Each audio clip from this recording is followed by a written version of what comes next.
ప్రజాయుద్ధ నౌక, విప్లవ కవి, లెజెండరీ గద్దరన్న గారు నటించిన ఆఖరి చిత్రం ఉక్కు సత్యాగ్రహం సినిమా ఈ నెల 29వ తేదీన ప్రపంచవ్యాప్తంగా విడుదలవుతుంది. ఆ రిలీజ్ డేటు వివరాలు మీ ముందుంచడానికి మేము ఏర్పాటు చేసిన ఈ కార్యక్రమానికి విచ్చేసినటువంటి మీడియా మిత్రులందరకు నేను నిర్మాతగా, దర్శకుడిగా, నటుడిగా, రచయితగా, గాయకుడిగా చేతులెత్తి నమస్కరిస్తున్నాను. ఈ సినిమా తీసే ముందు గద్దరన్న కథని తయారు చేసిన తర్వాత ఒక క్యారెక్టర్ ని ఊహించుకున్నాడు. ఆయన కథానాయకుడు ఎలా ఉండాలంటే నీతికి, నిజాయితీకి నిలువెత్తు రూపం ఉండాలి. ఆ రూపాన్ని ఊహించుకొని కథని తయారు చేస్తే భారతదేశంలోనే నీతిమంతుడు, ప్రజల కోసం, తెలుగు ప్రజల కోసం అత్యంత విలువైన తన పదవికి తృణప్రాయంగా రాజీనామా చేసి ప్రజల కోసం అనునిత్యం పోరాడుతున్నటువంటి జేడి లక్ష్మీనారాయణ గారిని దృష్టిలో పెట్టుకొని, అలానే ఉద్యమాలు చేస్తున్న ఉద్యమకారులందరినీ దృష్టిలో పెట్టుకొని కథానాయకుడు క్యారెక్టర్ని ఆయన ఏర్పాటు చేశాడు. ఆయన క్యారెక్టర్ ఒక్కలమే చేయలేనని ఒక మహిళా ఐపీఎస్ క్యారెక్టర్ ని కూడా సృష్టించాడు. ఇది నిజ జీవితానికి దగ్గరున్న ఉద్యమ చిత్రం. ఇప్పటి వరకు మీ ముందుకి డేటు ప్రకటించి రాలేకపోవటానికి అనేక కారణాలు. ఆయన చనిపోవటం కానీ, సెన్సార్ కార్యక్రమాలు కానీ ఎన్నో ఉన్నాయి. చివరి నిమిషంలో ఇంకా 48 గంటల తర్వాత ప్రపంచవ్యాప్తంగా ఈ సినిమా వస్తుందన్నారు. మీ అందరితోటి పాలు పంచుకోవటానికి ఏర్పాటు చేశాం. రీల్ కథానాయకుడు కాకుండా రియల్ కథానాయకుడు, గద్దరన్నకి, తెలుగు ప్రజలకి ఇష్టమైన వ్యక్తి, IPS officer Shri JD Lakshminarayana గారిని ఆహ్వానిస్తున్నాం. ఆయనను గాజువాకలో భూములు కోల్పోయిన నిర్వాసితుడు నా సోదరుడు జీకే రెడ్డి గారు దండ వేసి శాల్వా కప్పి ఆహ్వానించాల్సింది.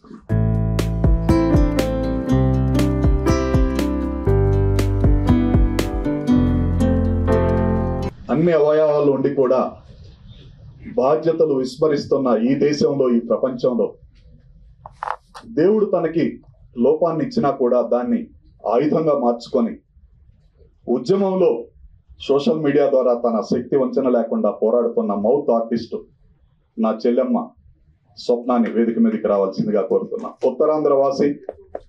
ఆ అమ్మాయి చాలా మందికి ఇన్స్పిరేషన్. చిన్న వయసులోనే ఎన్నో పోరాటాల్లో. థ్యాంక్ యూ తల్లి. అలానే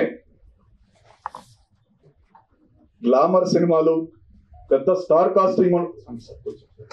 కాస్టింగ్ ఉన్న సినిమాలే విడుదల చేయటానికి ముందుకు వస్తున్న పంపిణీ రంగం అన్ని పక్కన పెట్టి నా గద్దరన్న కోసం, నా తెలుగు ప్రజల ఉద్యమ చిత్రమైనటువంటి ఉక్కు ఫ్యాక్టరీ కోసం నేను ముందుకు వస్తున్నానని అందరికంటే ముందే ఈ సినిమాని కొని రాష్ట్రానికి, ప్రపంచానికి పంపిస్తున్నటువంటి నా సోదరుడు పిఆర్కే ఫిల్మ్స్ ప్రసాద్ గారిని కూడా రావాల్సిందిగా కోరుచున్నాను. అలాగే చెన్నై పట్టణం నుంచి అనేక సినిమాలకు డిజైనర్ గా ఉండిన వాళ్ళ కుటుంబానికి డిజైనింగ్ తప్ప ఏమీ తెలియదు, రాజకీయాలు తెలియదు, ఈ ప్రపంచం బయటకు తెలియదు. నా మిత్రుడు గత 3-4 సంవత్సరాల నుంచి ఈ సినిమా కోసం కష్టపడి ఒక ఆర్ట్ లాగా, ఒక గ్రంథాన్ని లాగా తయారు చేసినటువంటి సురేష్ అంజన్ కడలి గారిని కూడా రావాల్సిందిగా కోరుతున్నాను. అలాగే భూ నిర్వాసితుడైన రెడ్డి జీకే రెడ్డి గారు నిర్వాసితుల తరఫున పోరాటం చేయడమే కాకుండా ఈ సినిమాలో నటించారు. సినిమాకు చాలా కష్టపడ్డారు. ఆయన్ని కూడా వేదికను అలంకరించారు.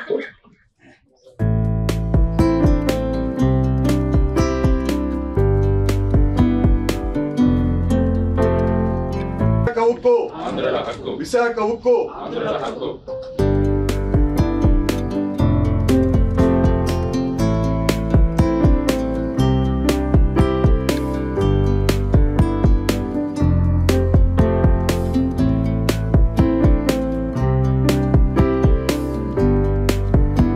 నిద్రపోయేవాడిని లేపేది కళ అని ప్రజా కవులు, గాయకులు ఈ ప్రపంచానికి ఎన్నో తెలియజేశారు. 32 మంది ప్రాణ త్యాగాలతో లక్షలాది మంది ఉద్యమకారుల ఉద్యమాల ఫలితంగా ఉమ్మడి మద్రాసు రాష్ట్రాన్ని నుంచి విడిపోయిన తర్వాత అతి పెద్ద ప్రాజెక్టుగా ఏర్పడినటువంటి స్టీల్ ప్లాంట్ ప్రైవేటీకరణ అవుతుంటే, అలాగే 50 సంవత్సరాలు వెల్కమ్ తల్లి వెన్నెలమ్మ, మా గద్దరన్న ముద్దుల తనయ, తెలంగాణ ఆశా జ్యోతి రమ్మ, వెల్కమ్ తల్లి.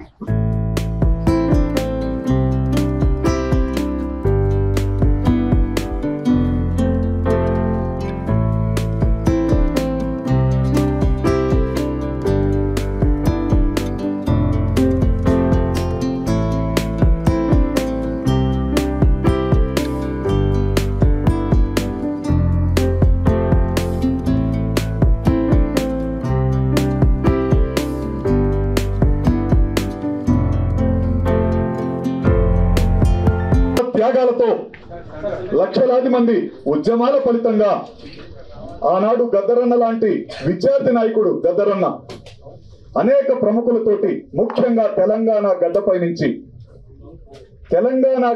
నుంచి ఉద్యమం స్టార్ట్ అయింది. ఉస్మానియా విశ్వవిద్యాలయంలో ఉద్యమం స్టార్ట్ అయింది. జార్జి రెడ్డి లాంటి వ్యక్తులు కూడా ఉద్యమానికి మద్దతుగా ఆ రోజు పోరాడారు. అంతేకాదు, అక్కడ 31 మంది విశాఖ స్టీల్ ప్లాంట్ కోసం చనిపోతే కాల్పుల్లో తెలంగాణకి చెందినటువంటి, జగిత్యాలకు చెందినటువంటి తహసీల్దార్ ఆఫీసులో పనిచేసే గవర్నమెంట్ ఉద్యోగి అయినటువంటి సాయిరెడ్డి కూడా ఆ రోజు ఆంధ్రప్రదేశ్ స్టీల్ ప్లాంట్ ప్రైవేటీకరణకి మద్దతుగా కాల్పుల్లో చనిపోయాడు. ఈ జనరేషన్ కి తెలియని ఎన్నో విషయాలు గద్దరన్న గారు ఈ సినిమాలో రాశాడు, పాడాడు, ఆడాడు.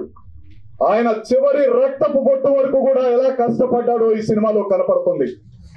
ప్రజల కోసం ఆయన ఒక ప్రాంతానికి చెందిన వ్యక్తి కాదు, ప్రపంచానికి చెందిన వ్యక్తి. ఒక తెలంగాణ ప్రజలే కాదు, ఆంధ్రప్రదేశ్ లో కూడా ఆయనకి గుడి కట్టి ఆయన విగ్రహాన్ని పెట్టబోతున్నారంటే స్టీల్ ప్లాంట్ కోసం ఆయన ఎలాంటి పోరాటం చేశాడో ఈ రాష్ట్ర ప్రజలు, ఆ రాష్ట్ర ప్రజలు కూడా తెలుసుకునే రోజు ఇంకో 48 గంటల్లో ఉంది. ప్రేమైన సోదరులారా, విశాఖ ఉక్కు ఆంధ్రుల హక్కు నినాదంతో 32 మంది ప్రాణ త్యాగాలు చేసినటువంటి ఆ స్టీల్ ప్లాంట్ ను తుక్కు రేటుకి అమ్ముతుంటే, సమ్మెని జన్మ హక్కు రన్నో దాన్ని ఆపేటి మునగాడు ఎవడన్నా, సమ్మెని జన్మ హక్కు రన్నో దాన్ని ఆపేటి మునగాడు ఎవడన్నా, అన్నన్న మాయన్న కంపెనీ కూలన్నా, అన్నన్న మాయన్న కంపెనీ కూలన్నా, ఎన్నాళ్ళు ఈ బతుకు ఎదురు తిరగావన్నా, సమ్మెని జన్మ హక్కు రన్నో ఉక్కు ఫ్యాక్టరీ తల్లి, ఉక్కు ఫ్యాక్టరీ తల్లి దుఃఖంలో ఉన్నది, విశాఖ సంభ్రము శోకమై పొంగినాది అనే ఒక అద్భుతమైన చరిత్రలో నిలిచిపోయేటటువంటి ఒక పాటని, ఒక గ్రంథాన్ని, ఒక కళాఖండాన్ని ఈ చిత్రం ద్వారా అందించిన మహానుభావుడు గద్దరన్న ఈ చిత్రంలో కనపడబోతున్నాడు. ఇది ఆఖరి చిత్రం, ఆ మహానుభావుడికి అంకితం ఇచ్చాం. అలానే 32 మంది ప్రాణత్యాగాలు చేసిన వారికి కూడా ఈ చిత్రాన్ని అంకితం చేయటం జరిగింది. ఆయన కొనసాగింపుగా ఆయన కొన్ని షాట్లలో చేయలేకపోయినటువంటి సన్నివేశాన్ని, ఒక పాటలో మేము కోరుకున్న సన్నివేశాన్ని ఆయన ముద్దుల తనయ, ఆయన నిజమైన వారసురాలు, భయం అంటే తెలియని నా చెల్లెమ్మ వెన్నెలమ్మ, గద్దరన్న సమాధి తడి ఆరకముందే, ఆ పూలమాలలు వాడకముందే, అమ్మా ఇట్లా బ్యాలెన్స్ ఉందమ్మా, సినిమా సెన్సార్కి వెళ్తుంది, మీరు చేస్తే బాగుంటదేమో అని అడగలేక నేను అడిగితే, అన్నా నాన్నకి నిజమైన నివాళి అంటే ఇదన్నా, ప్రజల కోసం నేను పోరాడితే ఆయన ఆత్మ శాంతిస్తుందన్నా అని సినిమాలో అతిథి పాత్రలో ఒక సాంగ్ లో వెన్నెలమ్మ యాక్ట్ చేసింది. ఆమెకి లాల్ సలాం అమ్మ. ఆంధ్రప్రదేశ్ లో కూడా గద్దరన్న అభిమానులు వేలాది మంది కాదు, లక్షలాది మంది ఉన్నారు. త్వరలో లక్ష్మీనారాయణ సార్ గారు ప్రకటించబోయే కార్యక్రమాల ద్వారా కోట్లాది మంది మారుతారు, ఆయనని గుండెల్లో గుడి కట్టుకొని పూజిస్తారు. ఆయన పోరాటం వలన, లక్ష్మీనారాయణ గారు లాంటి సార్ పోరాటం వలన ఇప్పటికీ ప్రైవేటీకరణ చేయలేక కొంతమంది భయపడి ఆగిపోతున్నారు. ఆ పోరాటాన్ని చూడాలంటే ఈ వెండి తెర మీద చూసిన తర్వాత స్టీల్ ప్లాంట్ ప్రైవేటీకరణ ఎప్పటికీ జరగనివ్వమని సినిమాలో కళాకారులు చెప్తారు. ఆ కళాకారులు పోషించిన నిజ రూపంలోని ఆ క్యారెక్టర్ అయినటువంటి జేడి లక్ష్మీనారాయణ గారు ఆయన నిర్ణయం తీసుకుంటారు. ఆయన గురించే గద్దరన్న ఆలోచించాడు, ఆ క్యారెక్టరైజ్ చేశాడు. మిత్రులారా, సోదరులారా, ప్రపంచ వ్యాప్తంగా వస్తున్నటువంటి ఈ సినిమాని ఆదరించి 29వ తేదీన ప్రజలందరూ స్టీల్ ప్లాంట్ కు మద్దతు ఇవ్వాలి. 32 మంది ప్రాణత్యాగాలతో ఏర్పడ్డది. ఈ ప్రపంచంలో ఎక్కడైనా ఏదన్నా ఫ్యాక్టరీ కట్టినా, కార్ఖానా కట్టినా మా ప్రాంతంలో వద్దు, మా గుళ్ళు పోతాయి, మా బళ్ళు పోతాయి, మా మసీదులు పోతాయి, మా మందిరాలు పోతాయని పోరాటం చేయటం జరిగింది. ఇక్కడ కట్టొద్దని జరిగేది. ఆంధ్రప్రదేశ్ లోని విశాఖపట్నంలో మాత్రం మా ప్రాంతంలోనే స్టీల్ ప్లాంట్ కట్టాలని కాల్పులు జరిపించుకొని 32 మంది మరణించిన సంఘటన ఈ ప్రపంచంలో ఎక్కడన్నా ఉందని అది ఒక విశాఖపట్నం స్టీల్ ప్లాంట్ కే చెందింది. ఏ గుడికి వెళ్ళినా నాకు 100 ఏళ్ల ఆయుసు దేవుడా అని కోరుకుంటారు. ఒక వారణాసి కాశీకి వెళ్ళినప్పుడు ఆ పరమేశ్వరుని మాత్రం ఇక్కడ చచ్చిపోతే బాగుంటుందని ప్రార్థిస్తారు, పుణ్యం వస్తుందని. అలానే ఎక్కడైనా స్టీల్ ప్లాంట్ కట్టినా, ఏ ప్లాంట్ కట్టినా వద్దంటారు. ఒక విశాఖ వార్తలు మాత్రమే ఇక్కడ కట్టాలని ప్రాణాలు ఇచ్చారు. అలాంటి ప్రాణాలు ఇచ్చిన స్టీల్ ప్లాంట్ ని, గద్దరన్నకి ఇష్టమైన స్టీల్ ప్లాంట్ ని ప్రైవేటీకరణ కాకుండా మీరందరూ కోరాలని, ఈ సినిమాని ఆశీర్వదిస్తే ఉద్యమంలో పాల్గొన్నట్టేనని, ఉద్యమానికి మద్దతు తెలియజేసినట్టేనని మీ అందరికీ చేతులెత్తి నమస్కరిస్తూ, నిన్ననే ప్రమాణ స్వీకారం చేసింది చెల్లెమ్మ. తెలంగాణలోనే అతి పెద్ద పోస్ట్ అది. వేలాది మంది కళాకారులని తయారు చేసి వారికి దశ దిశ నిర్దేశించేటువంటి తెలంగాణ సాంస్కృతిక రథసారథిగా నిన్ననే ప్రమాణం స్వీకారం చేసి, ఎన్నో ఒత్తిళ్లు ఉన్నా కూడా నాన్నగారి సినిమా కోసం ఆమె రావటం ఈ సినిమాకి, తెలుగు ప్రజలకి, ముఖ్యంగా ఆంధ్రప్రదేశ్ ప్రజలకి ఆమె ఇచ్చిన గౌరవంగా భావిస్తూ వెన్నెలమ్మ గారు మాట్లాడవలసిందిగా కోరుతున్నాను. వేదిక మీద ఉన్న పెద్దలందరికీ, ఇక్కడికి వచ్చిన ప్రింట్ ప్రెస్ మీడియా అన్నలందరికీ, మీ వెనకలున్న తమ్ముళ్ళు అన్నల అందరికీ, గద్దరన్న కుటుంబం తరఫున, మీ చెల్లి, మీ బిడ్డ వెన్నెల తరఫున విప్లవాల వందనాలు. ఈరోజు ఉక్కు సత్యాగ్రహం మూవీ రిలీజ్ డేట్ గురించి నేను ఇక్కడికి వచ్చాను. ఉక్కు సత్యాగ్రహం మూవీ కోసం గద్దరన్న గారు చాలా ప్రాణం పోసి ప్రతి ఒక్క సీన్ కానీ, ప్రతి ఒక్క మాట కానీ సత్యారెడ్డి అన్నతో కూర్చొని, మేము ప్రాక్టికల్గా చూసాం, కూర్చొని అది ప్రాణం పోసి తీసిన మూవీ అది. గద్దరన్న గారు హైదరాబాద్ నుంచి విశాఖకు బయలుదేరి, కోవిడ్ తర్వాత బయలుదేరి అక్కడ స్టే చేసి మళ్ళీ అక్కడ షూటింగ్ చేసుకొని మళ్ళీ తిరిగి వచ్చేవారు. అట్లా ఒక 3-4 months కంటిన్యూగా ఈ మూవీస్ కోసం తన సమయాన్ని, తన మనసుని, తన ఆత్మని కేటాయించారు. ఎందుకోసం అంటే స్టీల్ ప్లాంట్ ప్రైవేటీకరణ ఆపాలనే ఒక ఉద్యమాన్ని మొదలు పెట్టాలని, ఈ ప్రైవేటీకరణ చేస్తే అక్కడున్న ప్రజలకు చాలా నష్టం అవుతుందని, ఇలా అన్ని సంస్థలు ప్రైవేటీకరణ చేసుకుంటే రానున్న తరానికి, రానున్న పేద ప్రజలకు నష్టం కలుగుతుంది అనే ఒక ఉద్దేశంతో ఎవరైతే ఈ స్టీల్ ప్లాంట్ కోసం యుద్ధం చేసి కొట్లాడి తమ జీవితాలను అర్పించారో, తమ రక్తం చిందించి ఒక స్టీల్ ప్లాంట్ని పెట్టారో, వాళ్ళ త్యాగాలను గుర్తు చేసుకుంటూ ఆ స్టీల్ ప్లాంట్ ప్రైవేటీకరణ ఆపాలని ఈ మూవీ రావడం చాలా ఆనందంగా ఉంది. అందుకే ప్రియమైన ప్రజలారా, అన్నలారా, అక్కలారా, ఈ మూవీని చూసి ఈ మూవీలో ఇస్తున్న ఆ ఆశయాన్ని తీసి మనం స్టీల్ ప్లాంట్ ప్రైవేటీకరణకు వ్యతిరేకిస్తూ పోరాటం చేయాలని మీ అందరినీ కోరుతున్నాను. అట్లాగే ఉక్కు సత్యాగ్రహంలో గద్దరన్న గారు చివరి మూవీ అది, చాలా అద్భుతంగా యాక్టింగ్ చేశారు. ఆ మూవీ చూస్తే తెలుస్తుంది, అన్నతో చాలా ప్రాక్టికల్గా ఉన్నారు. ఆ మూవీ చూస్తే ఆ మూవీలో తను చెప్పేస్తున్నాడు, ఇంకా నేను వెళ్ళిపోతున్నాను, ఈ బాధ్యత మీకు అప్పచెప్తున్నాను, చాలా ప్రాక్టికల్గా కనిపిస్తుంది. అదేదో యాక్టింగ్ చేసినట్టు లేదు, ఆ మూవీ జీవించినట్టుంది. కన్నీళ్ళు రాను వాళ్ళు కూడా కన్నీళ్ళు పెట్టించే విధంగా ఉంది. ఇలాంటి మూవీస్ని ప్రజలంతా మన జీవితాల్లో జరుగుతున్న ప్రాక్టికల్గా జరుగుతున్న నిజాలని నిర్భయంగా ముందుకు ప్రజల ముందుకు పెట్టే మూవీస్ని ఆదరించి పెద్దలే కాకుండా పిల్లలు కూడా ఆ మూవీస్ తీసుకుపోయి చూపించి, ఎందుకంటే మన బతుకులు పేద సాదా బతుకులు ఇలా బతుకుతున్నామంటే దానికి కారణాలు, దానికి ఉద్యమాలు ఎన్నో ఉన్నాయి. సో ఈ మూవీని మీరు తప్పక చూసి ఆదరించాల్సిందిగా కోరుతున్నాను. అదేవిధంగా ఈరోజు కాన్స్టిట్యూషనల్ అడాప్షన్ డే. ఈ కాన్స్టిట్యూషనల్ అడాప్షన్ డే భారత రాజ్యాంగం అడాప్షన్ డే కాబట్టి మీ అందరికీ శుభాకాంక్షలు. భారత రాజ్యాంగం ముప్పులో ఉంది. భారత రాజ్యాంగాన్ని రక్షించే బాధ్యత మన అందరిది ఉంది. భారత రాజ్యాంగాన్ని రక్షిస్తేనే రానున్న తరానికి ఒక మనాబలి, ఒక సమాజం ఈ విధంగా ఉంటుంది. సో భారత రాజ్యాంగాన్ని మనం కాపాడుకోవాలని మీ అందరినీ కోరుతున్నాం. ఈ అవకాశం ఇచ్చిన పెద్దలందరికీ ధన్యవాదాలు. Sir, I'm very happy. నేను మీ స్పీచెస్ చూసుకుంటూ పెరిగాను. అంటే మేము ఏకలవ్య శిశురాలు అనమాట. Thank you so much. I'm very happy and privilege that I'm standing front of you and talking. You all are spirit. మీలాంటి వాళ్ళని చూసుకుంటూ పెరిగాం. సో మేము ఈరోజు నిలబడి మాట్లాడుతున్నామంటే సార్ మీలాంటి వాళ్ళనే sir. Thank you so much. Kindly excuse me. Actually నిన్న బాధ్యతలు తీసుకున్నాక ఇది మన స్కెడ్యూల్ డే అన్నకు ఇచ్చిన సమయమే. నేను తర్వాత ఇంకొక ఇనాగరల్కి వెళ్ళేదండి. థ్యాంక్ యూ సో మచ్ అన్నయ్య. థ్యాంక్ యూ అందరికి. థ్యాంక్ యూ సో మచ్ అందరికి. థ్యాంక్ యూ అన్న. Thank you so much. ధన్యవాదాలు.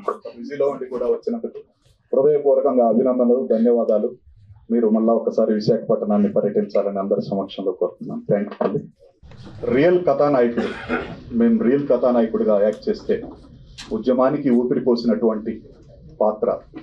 ఎంత ధైర్యంతో కొన్ని నిర్ణయాలు తీసుకున్నాడంటే ఆయన ఉద్యోగానికి ఐపీఎస్ పదవికి రాజీనామా చేసినప్పుడు కూడా ప్రపంచం అంతా ఒక్కసారి చూసింది.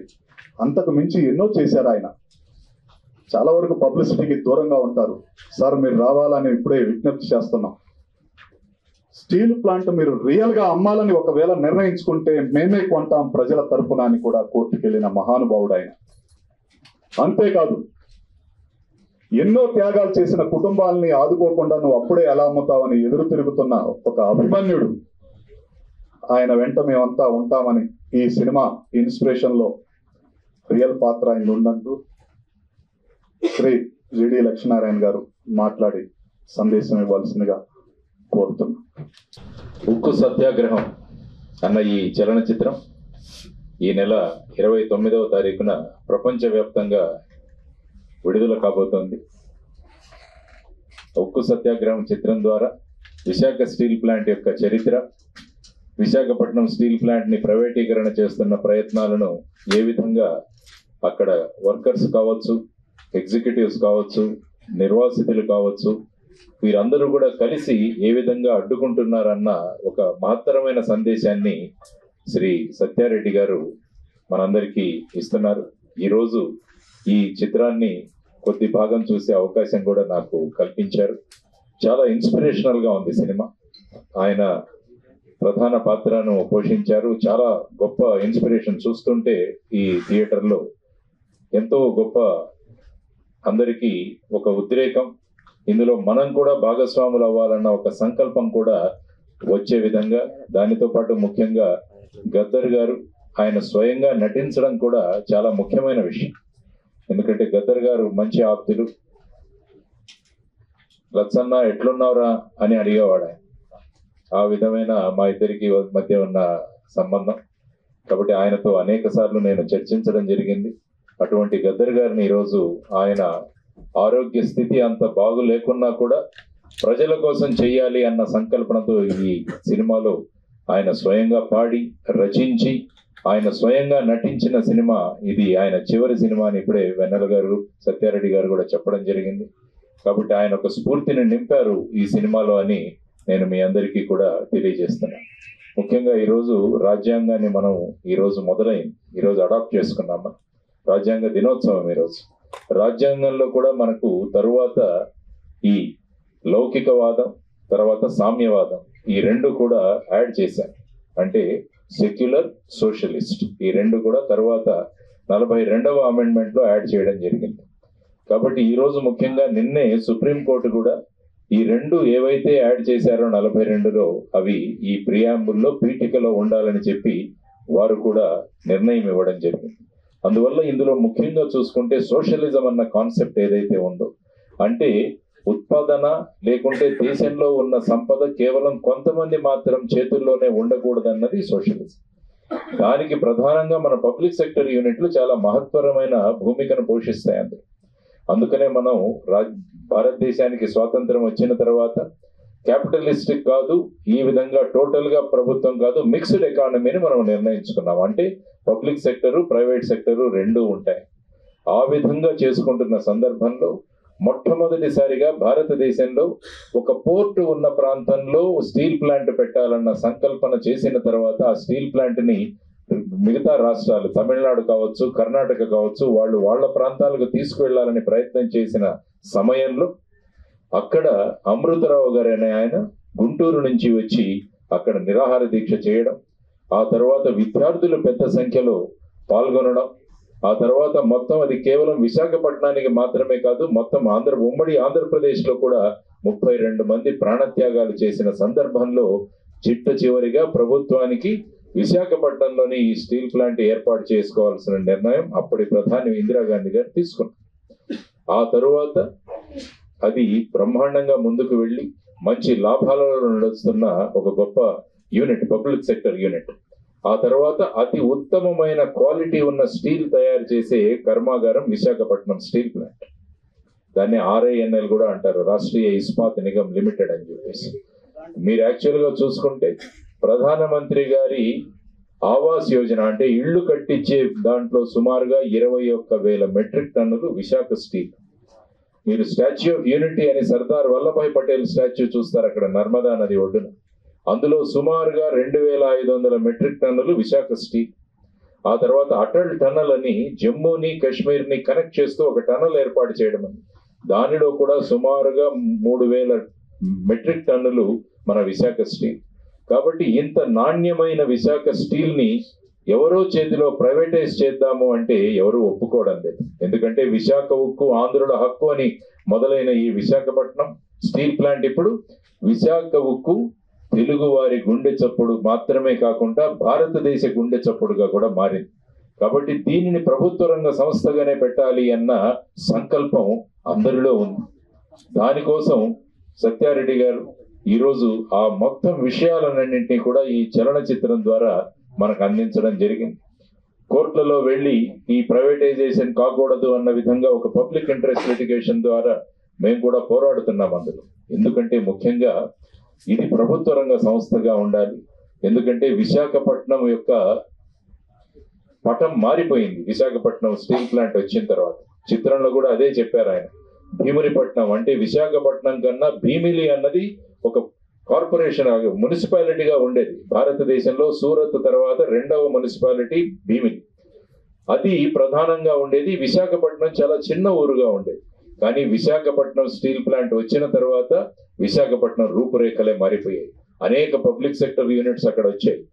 లక్షల మంది విశాఖపట్నం స్టీల్ ప్లాంట్ ఆధారంగా వాళ్ళు జీవిస్తున్నారు. ఎందుకంటే ఎప్పుడైతే ఇది ప్రైవేటీకరణ చేస్తారో అప్పుడు ఏమవుతుందంటే లాభాల కోసం ప్రైవేటీకరణ జరిగిన తర్వాత ఆ వ్యక్తులు తమ జేబులో ఎంత వెళుతుందని చూసుకునే సందర్భాలు ఉన్నాయి.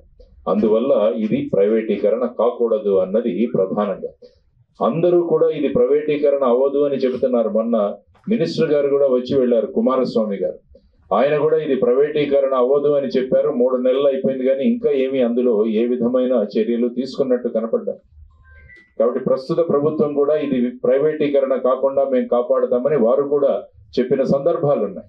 కాబట్టి ఇది అందరి బాధ్యత అని గుర్తు చేయడానికి ఈ సినిమా ద్వారా ఒకవైపు ఉప్పు సత్యాగ్రహం, ఇంకొక వైపు ఉక్కు సత్యాగ్రహం, ఈ రెండింటినీ కూడా పోలుస్తూ ఉక్కు సత్యాగ్రహం ఏ విధంగా ఈ ప్రైవేటైజేషన్ ఆపాలి అన్న ఒక సందేశాన్ని తీసుకుని అక్కడ ముందుకు వెళ్తారు. సత్యన్న ఒక క్యారెక్టర్ అక్కడ నిర్మించి ఆ క్యారెక్టర్ ద్వారా ఈ ఉద్యమాన్ని ఎలా ముందుకు తీసుకెళ్లాలని అటు విద్యార్థులు కావచ్చు, కార్మిక సంఘాలు కావచ్చు, అందరం కలిసి పనిచేస్తే ఈ విశాఖ ప్రైవేటీకరణ అవ్వదు అన్న ఒక సందేశాన్ని వారు ముందుకు తీసుకువెళుతున్నారు.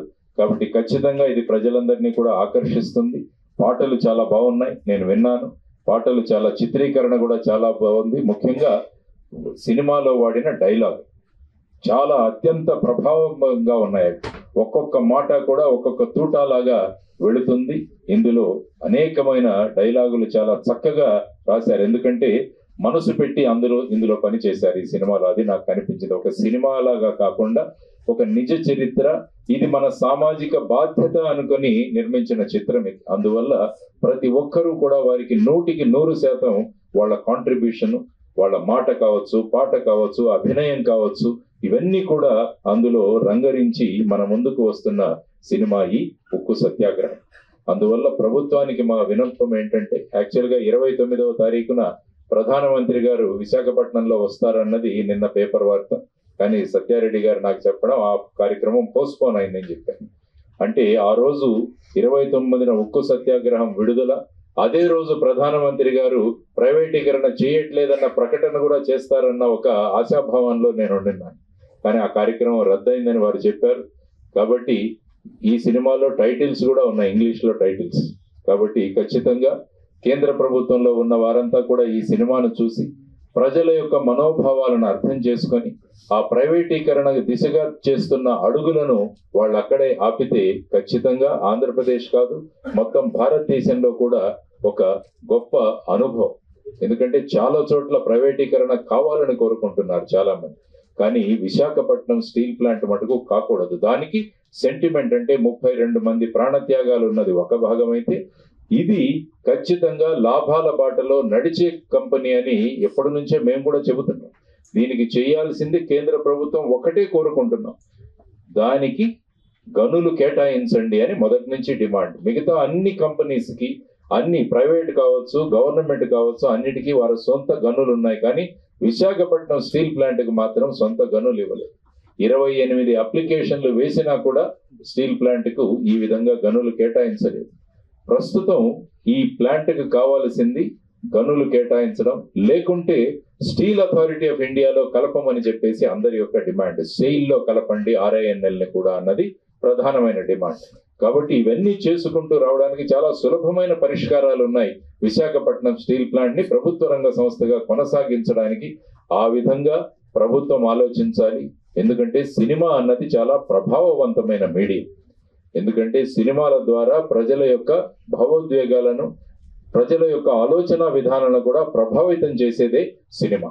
కాబట్టి అటువంటి ఉక్కు సత్యాగ్రహం అన్న ఈ సినిమా ఖచ్చితంగా ప్రజలందరినీ కూడా చైతన్యవంతులుగా చేసి, ఈ స్టీల్ ప్లాంట్ ప్రైవేటీకరణ ఎందుకు కాకూడదు, పబ్లిక్ సెక్టర్ రంగంలోనే గడిస్తే ఏ విధంగా దానికి వచ్చే లాభాలు ప్రజలందరికీ చెందుతాయి. అదే ప్రైవేటీకరణ అవుతే వచ్చే లాభాలు కేవలం ఎవరైతే ఆ కంపెనీని కొనుక్కుంటారో వాళ్ళ జేబుల్లో వెళతాయి. ఈ విధమైన తర్వాత ఎప్పుడైతే ప్రభుత్వ రంగ సంస్థలో ఉంటాయో అక్కడ రిజర్వేషన్ సిస్టమ్ కూడా అమలవుతుంది. అదే ప్రైవేటు రంగంలోకి వెళితే బడుగు బలహీన వర్గాల వారికి అవకాశమే ఉండదు. ఆ తర్వాత ముఖ్యంగా ఈ స్టీల్ ప్లాంట్ కోసం సుమారుగా 23,000 ఎకరాలు ఆ ప్రాంతంలో 64 గ్రామాల నుంచి రైతులందరూ కూడా వారికి ఇచ్చారు.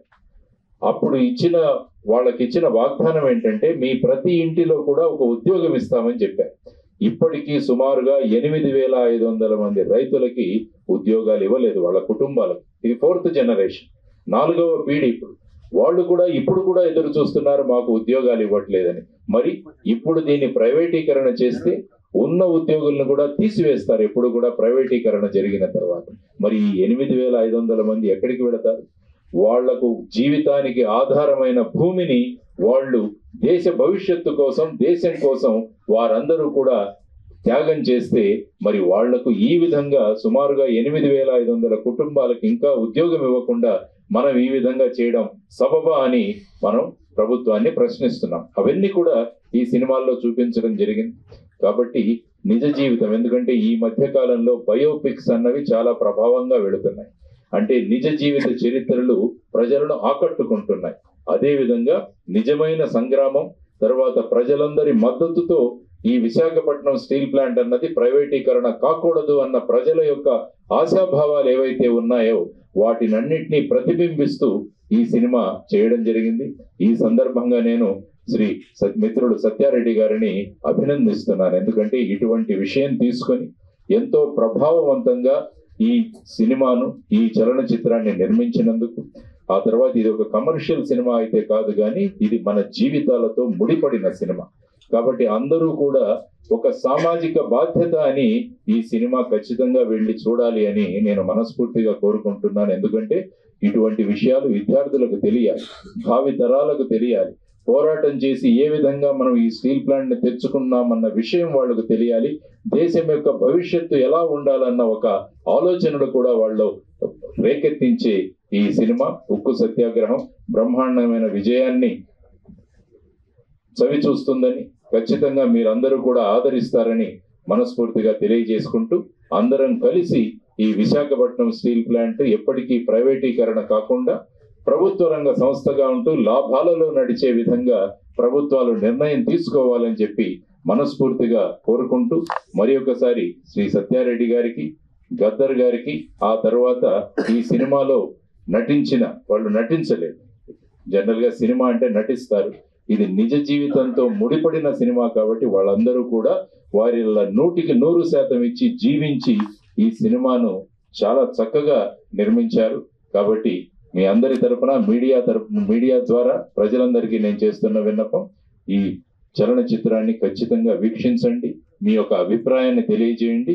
విశాఖ ఉక్కు ప్రైవేటీకరణ కాకుండా ప్రభుత్వ రంగ సంస్థగానే కొనసాగించే విధంగా ప్రభుత్వం చర్యలు తీసుకోవాలని మీరందరూ కూడా గొంతు విప్పిన రోజు ఖచ్చితంగా అది జరుగుతుందని నేను ఆశిస్తూ మరి ఒకసారి శ్రీ సత్యారెడ్డి గారికి అభినందనలు తెలియజేస్తూ ముగిస్తున్నాను. ధన్యవాదాలు. జై హింద్.